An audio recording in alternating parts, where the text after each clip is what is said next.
Hello दोस्तों, नमस्कार। दिन भर की बात कर लेते हैं सारी बड़ी खबरों की, जहां ट्रंप जेलेंस्की के टकराव के बाद अब अमेरिका में प्रधानमंत्री मोदी की डिप्लोमेसी सुर्खियों में आ गई है। दोस्तों, पीएम नरेंद्र मोदी की जमकर होने लगी है अमेरिकी मीडिया में तारीफ। कहने लगे हैं मोदी ने शानदार तरीके से डोनाल्ड ट्रंप को हैंडल किया। जेलेंस्की की बेइज्जती के बाद बताएंगे अमेरिकी एक्सपर्ट ने जमकर तारीफ में पीएम मोदी को लेकर और क्या बातें कही गई है। तो वहीं ट्रंप जेलेंस्की के झगड़े से खुश हो गया, रशिया कह दिया सुअर को जोरदार तमाचा पड़ा। बड़ा चमत्कार देखने को मिला, यूक्रेनी राष्ट्रपति को आखिर मारा क्यों नहीं। खुश होते हुए रशिया ने ये बातें कही हैं। तो वहीं आपको बताएंगे, जो लोग कमेंट में सवाल पूछ रहे थे कि डोनाल्ड ट्रंप से बात बिगड़ चुकी है, अमेरिका से बात बिगड़ चुकी है, तो अब यूक्रेन के राष्ट्रपति जेलेंस्की के पास क्या क्या विकल्प है वो हम आपको बताने वाले हैं। और किसने इस विवाद का फायदा उठाकर यूक्रेन को भारी मदद का दे दिया आश्वासन, कौन है वो देश। तो वहीं दूसरी ओर बताएंगे, बांग्लादेश में आंदोलनकारी छात्र नेता ने केजरीवाल से प्रेरित होकर बनाई अपनी पार्टी, कहा भारत समर्थक राजनीति की कोई जगह नहीं होगी। जी हाँ, जिसने वाकई में बांग्लादेश में हड़कंप तो मचा ही दिया, लेकिन भारत को भी सकते में डाल दिया। दोस्तों, बताएंगे इस संयोजक नाहिद इस्लाम ने भारत पाकिस्तान के लिए क्या बातें कही। तो वहीं बांग्लादेश सीमा पर घुसपैठियों से बीएसएफ की झड़प में तस्कर की मौत, सारी जानकारियां विस्तार से बताने वाले हैं। बस आप वीडियो के लास्ट तक बने रहिएगा। और खबरों में आगे बढ़ने से पहले देश भारत का निरंतर समर्थन करते हैं तो वीडियो को लाइक करके, चैनल को सब्सक्राइब करके, बेल आइकन दबा के कमेंट में जय हिंद अवश्य कहिएगा। बात कर लेते हैं पहली और सबसे बड़ी खबर की, जहां डोनाल्ड ट्रंप और जेलेंस्की के टकराव के बाद अमेरिका में पीएम नरेंद्र मोदी जी की डिप्लोमेसी सुर्खियों में। जी हां, मीडिया में हो रही है पीएम मोदी और डोनाल्ड ट्रंप के बीच वार्तालाप की बहुत बड़ी तारीफ। मीडिया के साथ साथ अमेरिकी एक्सपर्ट ने भी जमकर तारीफ करते हुए कहा कि मोदी ने शानदार तरीके से ट्रंप को हैंडल किया। बता दें, अमेरिकी राष्ट्रपति डोनाल्ड ट्रंप का दूसरा कार्यकाल लगातार विवादों से घिरा हुआ है। उनकी आक्रामक विदेश नीति ने अमेरिका के सहयोगी देशों को असमंजस में डाल दिया है। हाल ही में व्हाइट हाउस में यूक्रेन के राष्ट्रपति वोलोदिमीर जेलेंस्की और डोनाल्ड ट्रंप के बीच तीखी बहस हुई, जिसने दुनिया का ध्यान अपनी ओर खींचा। इस घटना के बाद अमेरिकी विशेषज्ञों ने प्रधानमंत्री नरेंद्र मोदी जी की कूटनीति की तारीफ करते हुए कहा कि उन्होंने ट्रंप प्रशासन को कुशलता से हैंडल किया है और किसी भी टकराव से बचते हुए भारत के हितों को साधा। शुक्रवार को व्हाइट हाउस में डोनाल्ड ट्रंप और राष्ट्रपति जेलेंस्की के बीच खुली बहस देखने को मिली, जहां ट्रंप ने यूक्रेनी राष्ट्रपति को बार बार फटकार लगाई। डोनाल्ड ट्रंप ने यहां तक कह दिया कि अगर अमेरिका यूक्रेन से हाथ खींच ले तो यूक्रेन 2 हफ्ते में भी युद्ध नहीं झेल पाएगा और 2 हफ्ते के अंदर अंदर उसका विनाश निश्चित हो जाएगा। इस बयान से अंतर्राष्ट्रीय राजनीति में हलचल मच चुकी है। दोस्तों, इस बीच प्रधानमंत्री नरेंद्र मोदी जी और डोनाल्ड ट्रंप के बीच हुई वो बैठक ट्रेंड करने लगी। जब प्रधानमंत्री नरेंद्र मोदी ने पिछले महीने अमेरिका का दौरा किया था, तब ट्रंप प्रशासन अवैध भारतीय प्रवासियों को वापस भेजने के मुद्दे पर सख्त था। विपक्षी दलों का मानना है कि मोदी को इस मुद्दे पर ट्रंप से भिड़ना चाहिए था, लेकिन उन्होंने कूटनीतिक तरीके से इस विवाद को टाल दिया। भारतीय मूल के अमेरिकी विश्लेषक सदानंद धूमे ने मोदी की डिप्लोमेसी की प्रशंसा करते हुए कहा कि विपक्ष चाहता था कि मोदी अप्रवासियों के मुद्दे पर ट्रंप से सीधा टकराव करे, लेकिन उन्होंने अपने सूझबूझ से इसको टाल दिया। उन्होंने सोशल मीडिया प्लेटफॉर्म एक्स पर लिखा कि व्हाइट हाउस में जेलेंस्की की बेइज्जती देखने के बाद यह स्पष्ट हो जाता है कि मोदी ने वॉशिंगटन यात्रा को बहुत अच्छी तरह से संभाला। कल्पना कीजिए कि अगर मोदी ने अवैध प्रवासियों को वापस लेने के मुद्दे पर मीडिया के सामने ट्रंप से भिड़ने की कोशिश की होती तो क्या होता। इतना ही नहीं दोस्तों, प्रधानमंत्री नरेंद्र मोदी जी का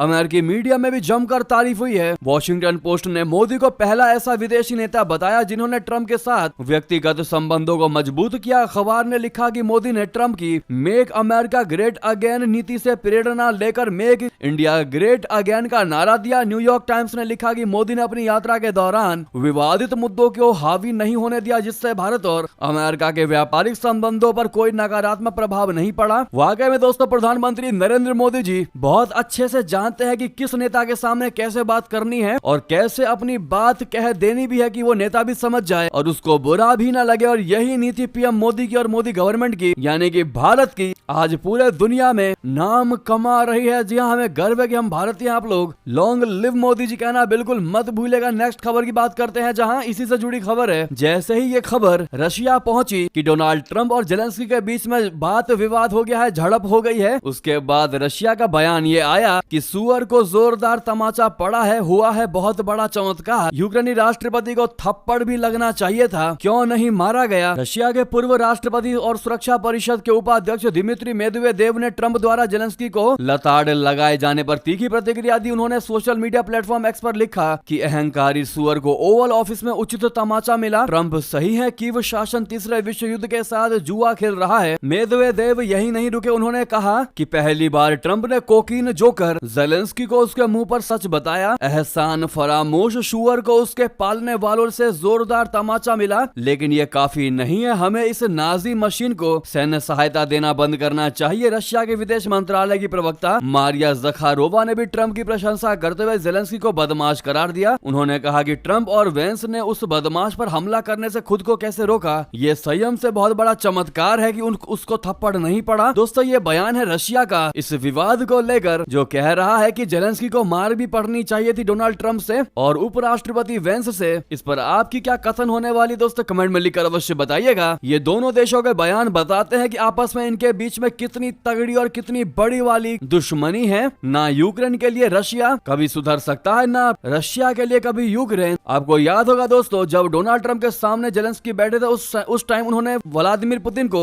एक बहुत बड़ा हत्यारा, बहुत बड़ा किलर और अपराधी बताया था। अब आपको उस सवाल का जवाब देते हैं जिन्होंने कमेंट में पूछा था कि अमेरिका के साथ में अनबन हो चुकी है अब जेलेंस्की की, तो फिर अब यूक्रेन के पास यानी जेलेंस्की के पास कौन से अब विकल्प हैं देश को चलाने के लिए और युद्ध लड़ने के लिए। तो आपको बता दें, इस हालिया परिदृश्य को देखते हुए यही कहा जा सकता है कि जेलेंस्की अपने कार्यकाल के शायद सबसे निर्णायक पल का सामना कर रहे हैं। वो इसलिए कि जेलेंस्की के पास युद्ध का खात्मे और शांति होने तक अमेरिका के साथ बने रहने के सिवाय कोई विकल्प फिलहाल नहीं दिखाई दे रहा। इसके लिए जेलेंस्की को अमेरिका से रिश्ते बनाए रखने ही होंगे और विवाद को भी किसी अविश्वसनीय तरीके से खत्म करना होगा। दूसरे विकल्प अपने पद से इस्तीफा देकर दूसरे के हाथ सत्ता सौंपना भी हो सकता है, लेकिन इसमें खतरा भी कम नहीं है। अगर जेलेंस्की यूक्रेन का राष्ट्रपति पद छोड़ते हैं तो इसमें रशिया के खिलाफ मोर्चा खतरे में है और ज्यादा पड़ सकता है। इसको भी समझना होगा कि जेलेंस्की का कार्यकाल पहले ही खत्म हो चुका है और वो बिना चुनाव के सिर्फ युद्ध में भूमिका के लिए यूक्रेन में राष्ट्रपति पद पर बने हुए हैं। वो इसलिए भी कि जंग के बीच यूक्रेन में राजनीतिक बदलाव की प्रक्रिया आसान नहीं रहेगी। जी हाँ दोस्तों, यानी कि अगर अमेरिका के साथ अब यूक्रेन को रिश्ते बेहतरीन करने हैं तो जेलेंस्की को इस्तीफा देना ही होगा और नहीं तो डोनाल्ड ट्रंप से माफी मांगनी होगी। यही दो विकल्प हैं दोस्तों, इसके अलावा और कोई विकल्प नहीं है, क्योंकि यूक्रेन का खुद का कोई वजूद नहीं है। आज अगर वो युद्ध लड़ रहा है तो वो सिर्फ और सिर्फ अमेरिका के बदौलत। ऐसे में अगर डोनाल्ड ट्रंप वाकई में उससे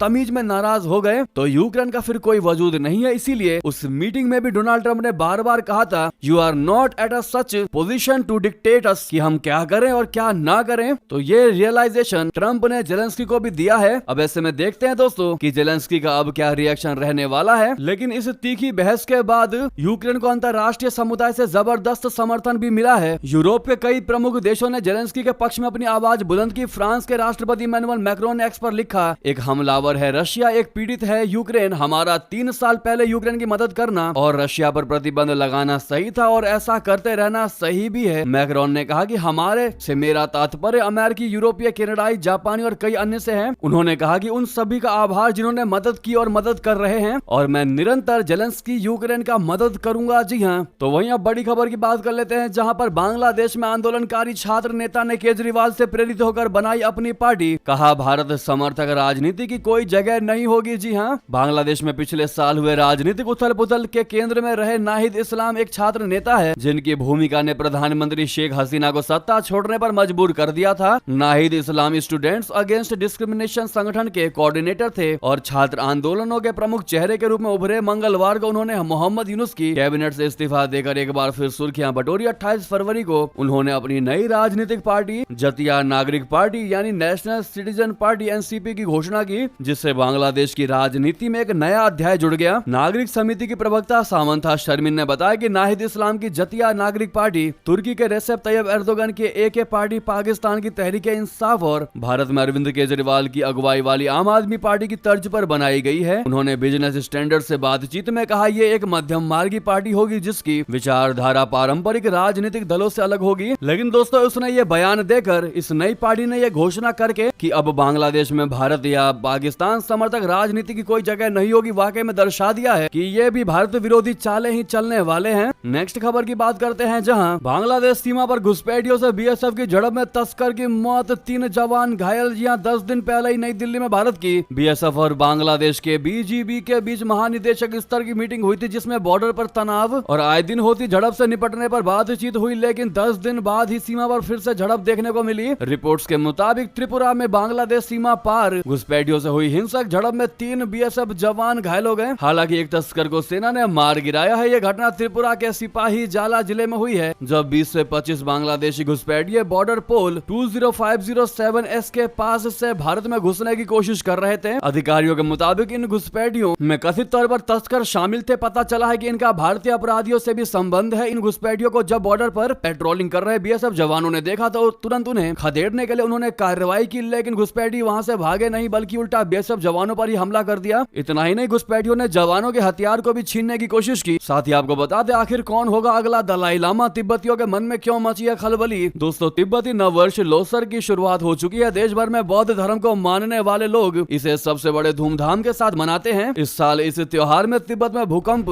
पीड़ितों के प्रति एकजुटता दिखाई गई। मैक्लोडगंज में आयोजित इस समारोह में बौद्ध धर्म गुरु दलाई लामा अनुपस्थित दिखे। उन्हें बुद्ध का अवतार माना जाता है। वो 7 जुलाई को 90 साल के हो जाएंगे। इन दिनों उनकी सेहत खराब है, ऐसे में उनके अगले उत्तराधिकारी को लेकर चर्चाएं हैं। ट्रिब्यून ने खबर के मुताबिक तिब्बती कार्यकर्ता और लेखक तेनजिन टंडुए ने कहा कि दलाई लामा ने कहा है कि वो अपने पुनर्जन्म के बारे में लिखित संदेश छोड़ेंगे। हालांकि जब तक अगला दलाई लामा नहीं मिल जाता तब तक हमें चीन को हमारे धार्मिक मामलों में हस्तक्षेप करने से रोकने के लिए 17वें कारमापा जैसे आध्यात्मिक नेता की आवश्यकता पड़ेगी। दलाई लामा पहले भी कह चुके हैं कि उनका उत्तराधिकारी तिब्बत से बाहर पैदा होगा, वो एक महिला भी हो सकती है। जी हाँ, तो वहीं आपको बता दें अफगान पाकिस्तान में बढ़ चुका है तनाव। जनरल मुनीर ने लिया वो खूनी बदला, तालिबान संस्थापक के बेटे को पाकिस्तान में मारा। जी हाँ, पाकिस्तान के खैबर पख्तूनख्वा प्रांत के नौशहरा जिले में स्थित कुख्यात मदरसा दारुल उलूम हक्कानिया में हुए आत्मघाती हमले में तालिबान के संस्थापक माने जाने वाले दिवंगत मौलाना सामी उल हक के बेटे मौलाना हामिद उल हक की हत्या कर दी गई। ये हमला शुक्रवार को जुमे की नमाज के बाद हुआ, जिसमें हामिद उल हक के अलावा उनके 5 करीबी लोग भी मारे गए। इस हमले की जिम्मेदारी इस्लामिक स्टेट खुरासान प्रांत ने ली है, जो हाल के दिनों में पाकिस्तान के इशारे पर तालिबान को निशाना बना रहा है। तालिबान ने इस हमले की कड़ी निंदा करते हुए इसे कायराना हरकत और बड़ी क्षति करार दिया है। दोस्तों, ये हमला ऐसे समय में हुआ है जब पाकिस्तान और तालिबान के बीच संबंध बेहद खराब हो चुके हैं। सीमा पर स्थित डूरन लाइन पर लगातार झड़पें हो रही हैं और दोनों पक्षों की सेनाओं ने भारी हथियारों के साथ मोर्चा संभाल दिया है। कई विश्लेषक इस हत्याकांड को पाकिस्तान और तालिबान के बढ़ते टकराव से जोड़कर देख रहे हैं। दोस्तों, वहीं बता दें प्रधानमंत्री नरेंद्र मोदी जी और यूरोपीय आयोग अध्यक्ष की बड़ी बैठक चीन की सैन्य ताकत पर सतर्कता सुरक्षा क्षेत्र में नया कदम। बता दें भारत और यूरोपीय संघ ने शुक्रवार को एक नई सुरक्षा और रक्षा साझेदारी पर काम करने का फैसला लिया है। ये साझेदारी विशेष रूप से क्षेत्र में चीन की बढ़ती सैन्य ताकत के मद्देनजर अहम मानी जा रही है। दोनों पक्षों ने स्वतंत्र और मुक्त हिंद प्रशांत क्षेत्र को बढ़ावा देने के तरीकों पर चर्चा की, जो वैश्विक कानून और संप्रभुता के सम्मान पर आधारित होगा। जी हाँ दोस्तों, इसी बीच ये थी की सारी बड़ी खबरें। आपको खबर कैसी लगी कमेंट बताना बिल्कुल मत भूलिएगा। लगे हाथ तो वीडियो को लाइक करके चैनल को सब्सक्राइब करके बेल आइकन दबा के कमेंट में जय हिंद अवश्य कह दीजिएगा। मिलता अगली बड़ी खबर में, यहाँ तक बने रहने के लिए आप सभी का बहुत बहुत धन्यवाद। जय हिंद, जय भारत।